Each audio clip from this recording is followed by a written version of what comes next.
Сайн бацгаана уу? Тэнгэр даатгал болон сонгодоо эмнэлгийн хамтран бүтээж байгаа эрүүл мэндийн подкаст эхэлж байна. Өнөөдрийн дугаараар сонгодоо эмнэлгийн мэдрэлийн мэслэмж, инх чаргал эмч маань оролцож байна. Бид өнөөдөр нурууны өвчлөлттэй холбоотой асуудлаар ярилцсанаа.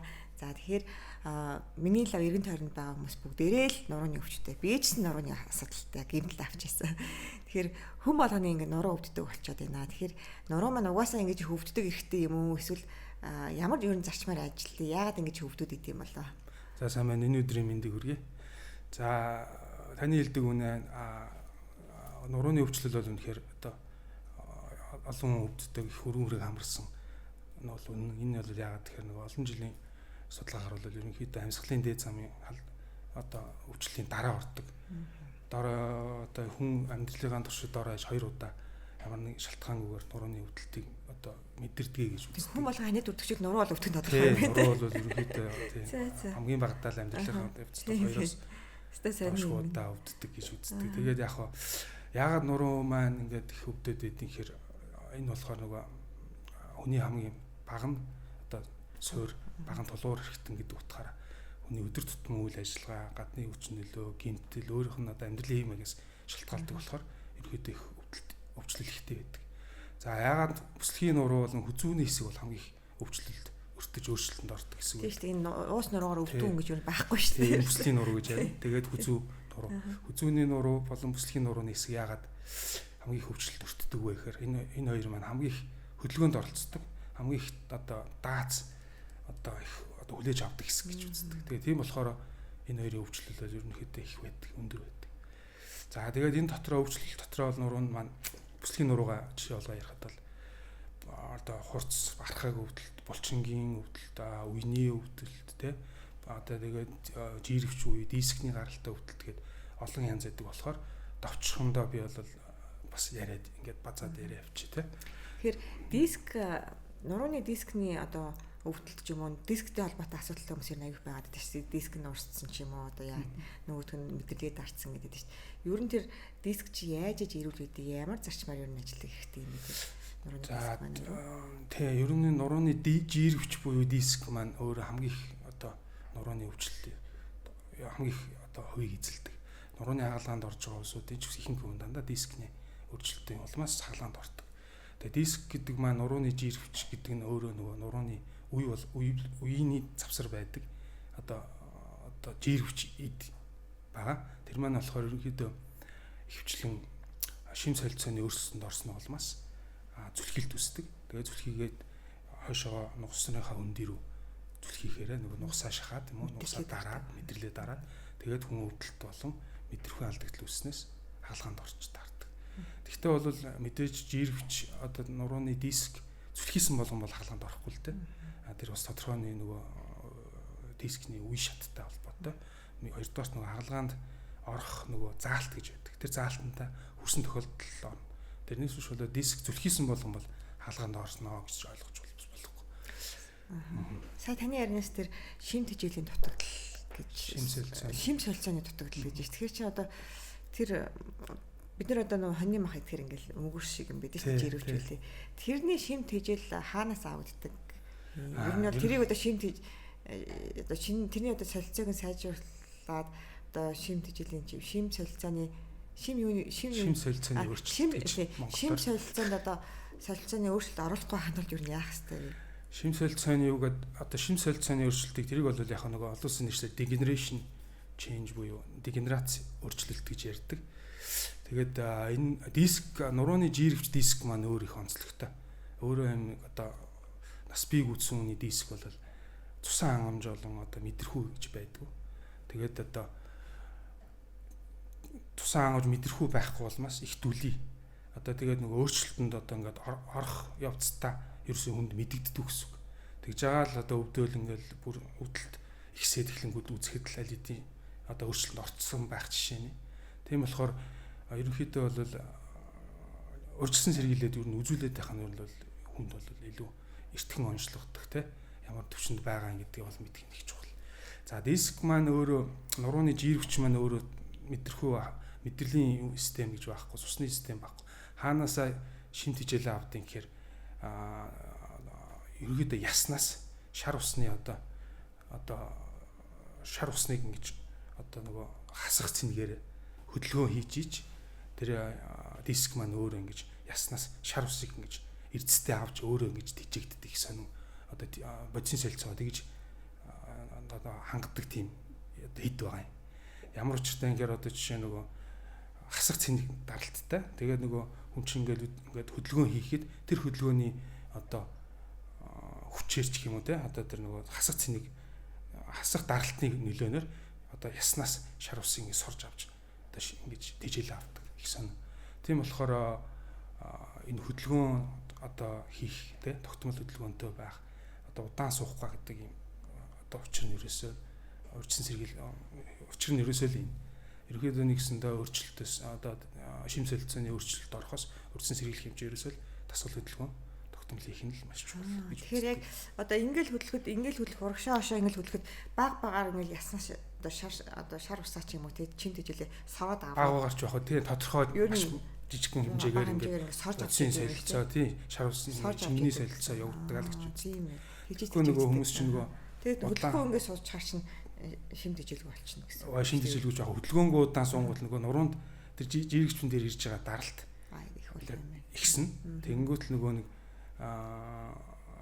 нөгөө нурууны дискний завсар байдаг цөм шингэн агуулдаг нөгөө цөм маань өөрөө шингэний солилцоог болоод дарагдал үсээд тэгээд нөгөө шим солилцооны өөрчлөлтөнд орж эхэлдэг гэсэн.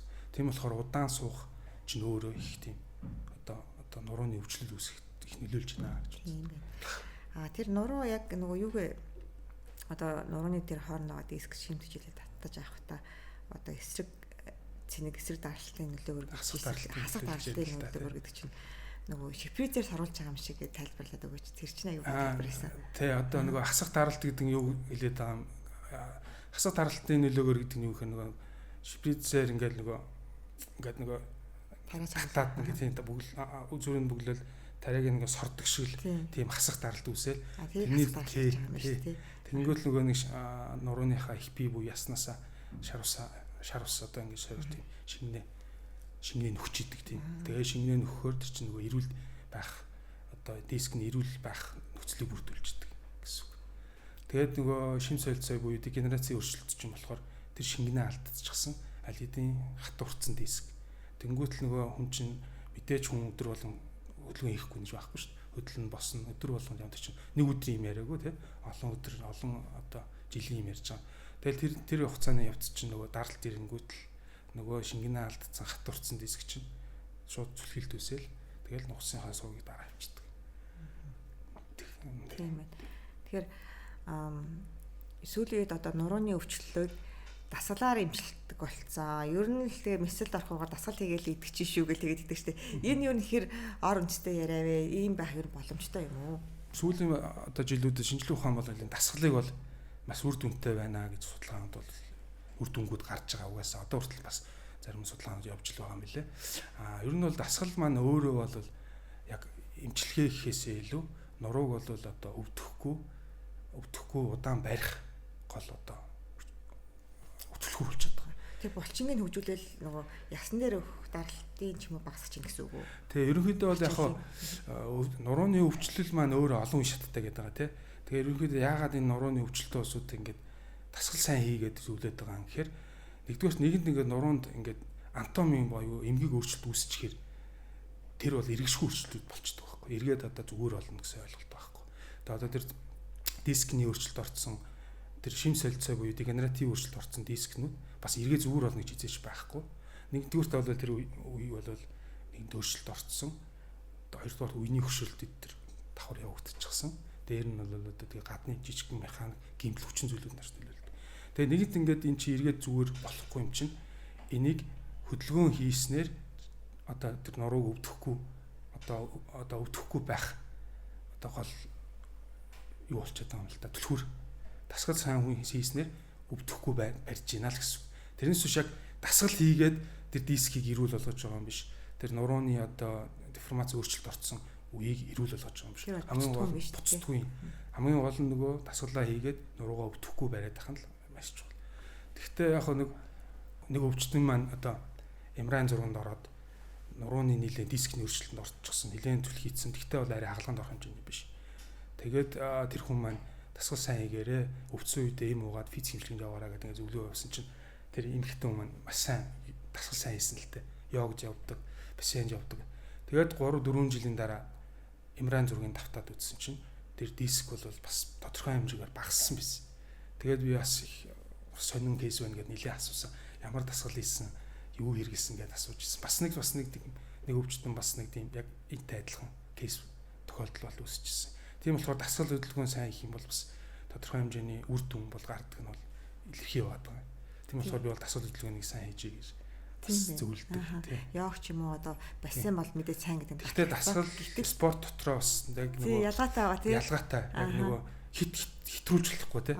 Нуруунд хит бас ачаал өгчлөхгүй. Тэгвэл эсрэгээрээ бүр нуруунд бүр муугаа нөлөөлнө. Тань дээр одоо тийм буруу дасгалтаас одоо гэмтэл авцсан хүмүүс бас ирдэг. Бас маш их ирж байгаа. Ялангуяа одоо бүх хүчүүд бас фитнесийн дамжчид. Тэгээд нөгөө анх удаа фитнес явж байгаа залуучууд бол их ирдэг. Ер нь бол энэ тохиолдолд ихсэн. Яагаад вэ гэхээр нөгөө зөв хийхгүй халаалт муутай ч гэдэг юм анхан шатны хүмүүс нүж аваад шууд хүн дээр шууд хийгээд юм уу буруу хийгээд нэг бол хамгаалах бүсгүй хийгээд нэг бол нөгөө нурууныхаа оншиг бүрэн тогтооггүй одоо өвдсөн байжгаад шууд хийснээс үүдэлтэй. Ялангуяа дискний зүлхийлтүүд маш их ба. Бүр хаалгаанд орох төвшин төрцөөсөд ч ер нь бол ирдэг. Тэгэл асуухаар фитнесийн багш гэдэг зарим фитнесээр хичээлдэг гэл тэгдэг. Тэр бол яг фитнесийг бол одоо тэгж буруу талаас нь бол хэлж байгаа юм биш. Гэхдээ бол нөгөө нуруу өвддөг ч юм уу тийм тохиолдолд бол фитнестэй явахаас өмнө эхлээд нуруугаа нэг онцлуулаад ямар төвшөнд явж байгаа юм. Ялангуяа нөгөө хүнд жинтэй ихээс өмнө үзүүлчмээр юм байна тийм. Тэгээд одоо нөгөө физик явах чинь нөгөө үндсэн татал суулт энэ төр гэж зөвлөдөг. Тэр хийхээс өмнө эхлээд нуруугаа шалгуулчвал дээр юм одоо зүгээр ах гэж би боддог тийм. Айгүйх яарч хүнд жин рүү ордог. Би ч гэсэн өөрөө тэгжсэн. Яарал их жингээр хийвэл сайн гэл жингээ хөндрүүлж яваадсэн чинь өвдөлтөнд олон нэмэгдээл тэгээд эмгэгт татсан чинь байхгүй гэмтэл авсан байсан л да. Тэгээд айгүй нийтлэг алдаал юм ээ тий. Би ганцаараа тийггүй. Тий, ер нь нийтлэг тохиолддог. Одоо кейсүүд тий. Тийм ээ. Тохиолдлууд. Тэгэхээр за хамгийн одоо их тохиолддог нь бол тэр дискний асуудал байна. Дараагийнх нь одоо өвдөлт нь юунаас олж юу гардаг вэ? Бид нар бол нурууны өвчин гэхээр хөвчлэн л ихэнх хүмүүс диск нь сүлхийцэн гинэ, диск нь одоо урсцсан гинэ гэж ярьдаг учраас энийг айгүй илбэг гэж бодоод байгаа шүү дээ. Эний дараагийн ер нь хамгийн их илбэг байдаг нурууны өвдөлт юу вэ? Дискнээс гадна одоо нурууны үений өөрчлөлтүүд байгаа. Одоо нуруу болгон өөрийн одоо үйлбэртэй тэр үе болгон өөрийн гэсэн холбоос идтэй. Бас мөн тэр үе болгонд одоо нурууны үе болгон хоорондоо маш булчингийн холбоос. Тэгээ үений деформац өөрчлөлтөөс гадна булчингийн өвдөлтөд явдаг. Тэдний бас л гадны хүчин зүйл болон одоо суугаа байдал бас л амьдралын хэм маягтай өвдөлт. Бас булчингийн хальсны өрсөлдөж бас явдаг. Энэ бол бас нөгөө даарах тий хүнд юм буруу өргөх. Тэгээд нэг байрлалд удаан бүхтийх ажил төрөлтөд маш холбоотой. Тиймэрхүү өвдөлтүүд бол маш их ирдэг. Тэд нар бол ерөнхийдөө эмчилгээгээр шийдэгдчихдэг. Зарим үений дээр айхтар эргэшгүй деформац өөрчлөлтүүд бүр их хүндэрсэн тохиолдолд бол мэдээж бас бис ажилбараар эмчлэгдэх гэсэн. Тийм. Нурууны үе рүү танах бас ингээд тариа хийдгүү. Тэг ер нь одоо нурууны өрсөлд байна ч гэдэм хүмүүс нуруунд лугаад хариуллаа гэж яриад байдаг шүү дээ. Тэр ер нь ямар шууд төрлийн тариа хийлгээд байдаг. Эмчилгээний яг ямар тохиолдол. Тарианууд бол ерөнхийдөө хэд хэдэн янз байдаг. Хэд хэдэн янз байдаг. Нурууны тариа бол өөрөө бас нэг эмчилгээний арга. Одоо жишээ нь нуруу өвдөхэд бол эмийн эмчилгээ, физик эмчилгээ тэгээ хөдөлгөөн засал эмчилгээ, дээр нь нэмээд тарилга эмчилгээ гэдэг өөр ингэ тарилга эмчилгээнд орчдөг. За нурууны тарилга бол хүнд нэг тийм одоо хашил төрүүлэхгүй л бол нэг тийм муу юм бол байхгүй. Ерөнхийдөө бол тэр нурууны дискний болон үений өөрчлөлт үед бол тариа хийж эмчилгээ нь бол ерөнхийдөө үр дүнтэй. Тэр ер нь өрөвслийн намдааж юм гэсэн үг. Тий, ерөнхийдөө өрөвсөл болон өвдөлтийн намдааж. Тэнгүүд нөгөө хүний амьдралын чанар сайжраад, хөдөлгөөн сайжраад ингээд өвдөлт багасаад эхэлдэг. Гэтэ тэрнийхээ дараа ер нь заавал дасгал хийхгүй бол тэгээд огшиж болохгүй юм. Тэгээд огшиж болохгүй. Би бас өөрөө тариа хийлгэжсэн. Тэгээд дараа нь бол амар өвдөлсэн та. Тэгээд яаж гайг болсон гэсэн чинь дасгал хийжээж бас гайг болсон. Тэгэхээр бол тариа та дөрөв асуусаар нөгөө тариа ихээр муу юу гэж асуусан. Нэг тийм муу юм бол байхгүй. Зүгээр яг хаа өвдөх болгондоо тариулаад тах юм бол нөгөө хүн чинь нөгөө амьд юм чинь тасдаг. Нөгөө тасан цогцоод нөгөө тариулах гэдэг ч юм уу тийм дасгал одоо эрсдэл байна хүнс биш нэг тийм одоо хүнд муу шууд муугаар нөлөөлөх. Саяны битүүрийн ярьсан бол тэр нөгөө өрсөлд арах гормоны өндөр доостой тариа тий. Хүмүүс ч нөгөө нуруу татчихлаа гэл нуруу татдаг хүмүүсээр айгүй их штэ тий. Тэр хүмүүс тэдэг тариа болохоор зөвхөн булчин суулгах тариа юу? Тэр одоо яг нуруу руу булчин руу идэг тариа бол яг тэр хурц булчингийн одоо өвдөлттэй хурц өвдөлттэй нурууны таталт буюу хөдөлгөөн хязгаарлагдсан тийм усудад л шаардлагатай тохиолдолд хийдэг. Нурууны блок гэдэг нурууны плакат гэж хэлдэг. Тийм юм хийж байгаа. Тэгээд тэр нь бол яг нөгөө хурдан хугацаанд өвдөлтийг намдах. Нурууны нөгөө том булчин маань өөрөө их том маш их хүчтэй булчин болохоор нэг таталт өвдөлт үүсгэхээр бүр хүний бүр ухаалттай өвддөг тохиолддог. Тэр үед бол хөвчлэн сонгож хийдэг. Ер нь бол блокатыг бол. Бас олон дахин хийлгэхэд бол асуудал. Тийм тэгээд байнга хийлгээд байвал мэдээж бас чинь дасал болох. Тийм эсрэгээр нөгөө эмчилгээний биш дасал үсгээ дээр нь те бас жоохон мууган нөлөөлөл. Зүгээр яг нөгөө хорц өвдөлттэй үед л сонгож хийлгүүл илүү үр дүнтэй. Тэгэхээр нуруу нь өвдсөн одоо хүмүүс яг өвдөлтөө нандаасны дараа дасгалаа хийх хэрэгтэй. Эсвэл одоо өвчтөй байсан ч гэсэн ингээд суугаад ч юм уу дасгал хийж тэрийг гайгүй болгох юм уу? За тий яг энэ гоё асуулт тавилаа. Нурууны яг ийм хорц өвдөлттэй яг өвчлөлттэй байгаа үедээ бол хөдөлгөөнийг бол хязгаарладаг. Тэгэхгүй эсрэгээрээ нөгөө яг өвдөлттэй байгаа үед өвчлөлт хийгээд тахаар улам нөгөө өвч ордог. Сэтрээгээд тий. Тийм болохоор нөгөө эхлээд эмчилгээг аваад тодорхой хугацаагаар хөдөлгөөнийг хязгаарлана. Тэгээд угаасаа хүний чинь хөдөлгөөн сэргээд өвдөлт намдаад ирэнгүүт хөдөлгөөний сэргээгээд ингэж явах хэрэгтэй. Тэгэхгүй тэгээд өвдсөн ч гэсэн хүмүүс хүчлээд ингэж зарим нь хийгээд байдаг. Тэг бүр улам дортчод ирдэг. Тийм болохоор тэр яг тэр өвдсөн үед бол тодорхой хэмжээний хөдөлгөөний хязгаарлах хэрэгтэй. Тийм ээ тий. За түрүү хэллээ л дээ нөгөө за доотлын үе болон дээдлийн үе хамгийн хөдөлгөөнтэй байдаг учраас хамгийн их асуудал үүсгэдэг. За нурууны өвдөлт бидийг бид нэр аягүй сайн мэдж байгаа. Дээдл энэ хэсгээр болохоор манайхаа бүгдээрээ ингэж хөршдөг асуудалтай. Ялангуяа офисын ажил хийдэг хүмүүс ингээл хөшөөд байна гэж мэддэг тий. Тэгэхээр энийг одоо имчилдэг ханах гэж байна уу? Хин дээр одоо за дасгал хийвэл мэдээ сайн гэж мэдж байгаа. Гэхдээ тэрнээс одоо өөр одоо яг нислэгийн эмчийн хувьд болохоор тэр байн хөшдөг хүмүүс ямар зөвлөгөө өгөх вэ? За мэдээж дасгал бол номер 1 одоо маш зөвлөх нь зүгээр байх. Тогтмол дасгал энэ. Ялангуяа 2 цаг 3 цагаас илүү удаан хөдөлгөөнгүй суусан тохиолдолд ерөөсөө завсарлага аваад дасгалаа хийгээд ингээ явж явах нэг. Хоёр цаахаа хүзүү өвддөг улсууд бол нэгдүгээр дэр аягүй чухал байдаг. Дэр бол ерөнхийдөө яг хүн өөртөө таарсан дэрийг дэрлэх хэрэгтэй. Яг хүзүү бол ингээ нэг гэлжих гэсэн үг тийм. Яг тэгшин. Тэгээд тим дэрийг бол сонгож одоо бүр залуугаасаа хөвшүүлэх гэсэн. Тэгэхгүй нөгөө хүзүү чинь бас л нуруутай яг адилхан. Нэгэнд өөрчлөлтөнд орчвол эргэж өөрчлөлт ордог болохоор одоо тэрнээс өмнө өөрчлөсөн сэргийлсэн. Тийм болохоор дэрийг бол бас их ач холбогдол өгч хүмүүс бас яах нь бас чухал байдаг. Тэгэл ерөнхийдөө дасгал хөдөлгөөнөд л тогтмол хийвэл маш сайн өөрчлөсөн сэргийлнэ.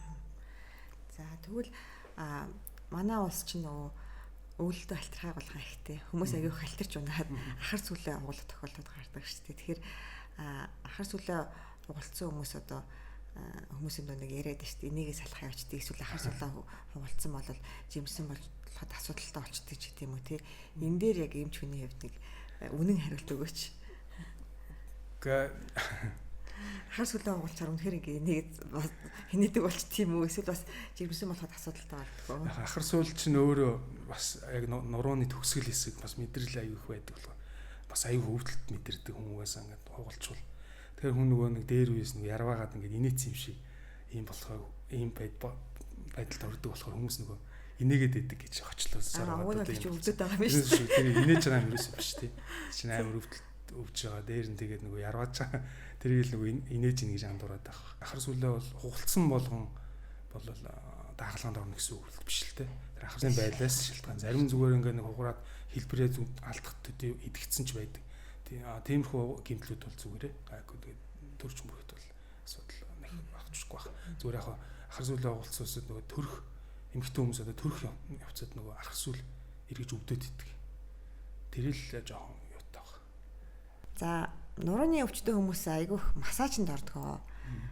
За энгийн одоо булчин суулгах массажаас гадна блок гаргуулна гэл аюух гэл дууруулдаг тий. Тэгэхээр энэ ер нь нуруунд сайн юм уу муу юм. Зарим хүмүүс болохоор блок гаргуулах чинь муу штэ, дэмэн штэ, доторх юмудыг чинь ингээд хуглаад ч юм уу тий. Таслаа ичдэн ч гэдэм үү. Тиймэрхүү ойлголттой байдаг. Тэгэхээр яг эмч хүнийхээ хувьд энэ юу муу юм уу? Сайн юм уу? За ер нь бол бариа засал одоо энэ массаж эднэр бол ерөнхийдөө бол физик эмчилгээнд хамаардаг. Ерөнхийдөө эмчилгээний нэг хэрэг. Ер нь бол нурууны өвчлөлтөд булчин чангацсан энэ нурууны өвчлөлтөөс бол ер нь барианд орох нь яг зөв. Гэхдээ тэр блок гаргах хувьд бол одоо нөгөө бүтцийн өөрчлөлт орчихсон, шохоожилт үүсэж юм уу те анатомийн үений өөрчлөлт орсон улсуудад блок гаргахад бол эрсдэлтэй. Эсрэгээр одоо тэнд бас гэмтэл үүсэх эрсдэлтэй. Тийм болохоор нөгөө блок гарах бол ер нь бол цоо ирүүл хүмүүс бол ороход бол амарч одоо болно тий. Харин өвчтэй, эмгэгтэй буюу үений дискний өөрчлөлт юм уу одоо үений өөрчлөлт орсон улсуудад блок гарах эднэр бол эрсдэлтэй. Яг хөө бариа эднэр бол угаасаа физик эмчилгээнд ордог. Хүн угаасаа нуруу өвдлөөхөд эмийн эмчилгээ, физик эмчилгээ хоёрыг хавсарч авдаг. Тэр физик эмчилгээнд бол тэр нурууны массаж болон эмчилгээний бариа бол өөрөө ордог. Гэхдээ мэдээж одоо нөгөө нурууны гуулсалт, нурууны хугаралтай, нэг бол нурууны одоо нөгөө дискийн одоо нурууны жиргэвчин бүр нугас руугаа ингээд тасраад орцсон ийм хүмүүсд ерөөсөө бариа мараа ер нь бараг хийлгэж болтгоо. Бас тэгэхээр нөгөө өвчнийхээ үе шатаас хамаарч бас болохгүй гэж одоо бариа болохгүй гэдэг нь шийдэгддэг. Тийм болохоор их үзүүлж агаад тэгээ зөвлөгөө авсан дээр гэдэг ер нь бол. Тийм үү 6 юм авах болох хэрэгтэй. Зүгээр яг барианаас гадна зүгээр нэг юм альжаал таалах массаж гэж байдаг шүү дээ тий. Тэр бол яг хүн хаяа ажлын их ачаалттай ч юм уу суугаа ажил хийдэг хүмүүс ч юм уу тийм хүмүүсүүд бол явж болно. Тэр бол ямар ч хориглох юм бол байхгүй муу. Бас нэг хүмүүсийн дунд байдаг нэг нийтлэг асуулт их асууя. Нуруу тасрах гэж өвдөд байна гэдэг. Тэнгуут заримдаа бөөрийн өвч юм байдаг. Тийм бөөр өвдөх, нуруу өвдөх хоёрыг яаж хооронд нь ялгах вэ? Тэнд юу тийм ялгаа байна уу? Тий яг энэ бас айгүй хүмүүс асуудаг л да. Хүмүүс айгүй хольж утгадаг. Ер нь бол нурууны өвдөлт амтшгүй. Нурууны өвдөлт бол ер нь яг хөдөлгөөнтэй их холбоотой байдаг. Хөдлөх, одоо бүхий босох тий явахд их өвддөг. Бөөр бол тэгж доошоо тэгж унжиж өрн баяр барагтаа өвддөг. Бөөрийн өвдөлт бол арай өөр. Одоо нурууны дээшээ хэсэг өвддөг, нүүр ам бэлцгийг те арай өөр шинжтэй өвдөлт ирдэг. Ер нь бол бөөрийн өвдөлт тэгэл хүмүүс ирдэг. Тэгэл ер нь бүгд бол нурууны л өвдөлтүүд болж таардаг. Энэ бол хоорондоо ялгаатай. Тэгээд ер нь бол хөдөлгөөн ихэд өвдөд эвлэр чинь ер нь бол хөдөлгөөнтэй холбоотой. Нурууны өвдөлт юм байна. Зүгээр энэ хавьда бөөрийнх бол ерөнхийдөө нэг арай өрмөц те нэг дээшээгээ одоо нурууны дээшээгээ нэг жоохон унжирч татгшаа өвдөг ч юм уу нэг арай ялгаатай байдаг. Гэхдээ тэгээд үзээлс мэдэгдэн те. Нарийн мэрэгжлийн эмчтэл хандаад л тэгэл ялах хэрэгтэй. Ямар ч өвдөд эвлэр эмчтэл үзүүлсэн дээ юм ээ те. За тэгэхээр нурууны хагалгаа юу ямар тохиолдолд хийгддэг вэ? Ямар нэгэн өөрчлөлт орсон дискэн зүлгэсэн болгоныг ер нь халаал эдгэж байгаа мó эсвэл хагалгааны залтууд нь ер нь арай өөр гэдгүү. Ингээр хагалгаа хийхгүйгээр одоо эдгчдэг тохиолдлууд хэр олон хувьтай байдаг вэ? За ерөнхийдөө нурууны мис засал гэдэг маань өөрөө одоо бас нэг эмчилгээний арга. Тэгвэл бол нөгөө энэ мис засал гэдэг юмыг бол ойлгохдоо бид нар одоо нөгөө диск зүлхийчлээ за одоо шууд хаглаад авахулчий гэдэг ингээд хүмүүс бол ярьдаг. Энэ бол яг тийм үнэн одоо зөв арга бол биш. Мэдээж нурууны хагалгаанд орохын тулд тодорхой нөгөө критерий үнэлгээ заалт гэж байдаг. Тэр заалт нь нэлээд олон юм одоо хэд хэдэн заалтууд байдаг. Жишээ нь одоо өвчтөнд илэрч байгаа клиникүү те өвдөлт нь ямар байна? Жишээ нь өвдөлт их байна уу те үнэлэх ёстой. Дээр нь одоо хүний нөгөө мэдрэхүйн болон одоо бадаарсан байна уу те мэдрэхүй. 20 дугаарт эмчилгээний цааштай үр дүн байна уу? Дээр нь одоо нурууны аль хэсэгтээ хэдгээр зэргээр одоо хэдэн хувьтай зүлхийсэн байна гэдэг айгүй олон юм харж хаалганд оруулах ба шүү дээ. Тэрээс биш диск зүлхийсэн болон шууд хаалганд орно гэсэн үг биш. Ер нь бол мис засал маань өөрөө ер нь бол хүний нөгөө амьдралын чанарыг л сайжруулахын тулд хийдэг л мислийн одоо эмчилгээний арга байхгүй. Тэрнээс биш одоо хагалгаа хийгээд тэр хүний амьдралын чанар буюу одоо зовир нь багасгүй бол тэр хагалгыг заавал одоо бас хийх хэрэг байна уугүй гэж бас одоо боддог. Ер нь бол аль болох одоо мис заслыг хийхин тулд тэр үнэлгээнүүдийг хангаж гин үү. Тэр одоо мислийн дараа тэр хүн үнэхээр одоо өвдөл намдаад амьдралын чанар сайжиж гин үү. Хэрвээ тэр нь сайжрахаар бол хаалганд оруулъя гэдэг шийдвэр гаргадаг. Тэрнээс биш дөнгөж диск одоо өөрчлөлт ороод зүлхийгээд одоо эхний нэгдүгээр хоёрдугаар шатанда байгаа хүмүүст бол шууд одоо хаалгаа хийн гэдэг бол энэ өөрөө жоохон учир дутагдaltaй. Тэр хүн мэдээж одоо тодорхой хэмжээний өөрчлөлт зөвөрөг бол мэдэрдэг. Гэхдээ тэрийг бол эмийн болон физик эмчилгээ дээр нэмээд өөрөө дасгал хөдөлгөөний хийгээд хянаад явах боломжтой бол бас тэр болон хаглаадах хэрэг байна уу? Бас энэ бас өөрөө их complicated. Тийм болохоор ерөнхийдөө хаглааг бол одоо нурууны ялангуяа хагалгаа бол тэр хүний амьдралын чанарыг сайжруулахын тулд ер нь бол хийж сонгож авдаг эмчилгээний л арга. Тэрнээс бол хүн болгон толгой дараалан хийгээд байдаг юм бол бас биш. За баярлалаа. Хэвээ сонирхолтой яриа өрнүүллээ. Таны ажил цаашдаа ажил амжилт хүсье. За баярлалаа. Танд ч гэсэн ажил амжилт хүсье. За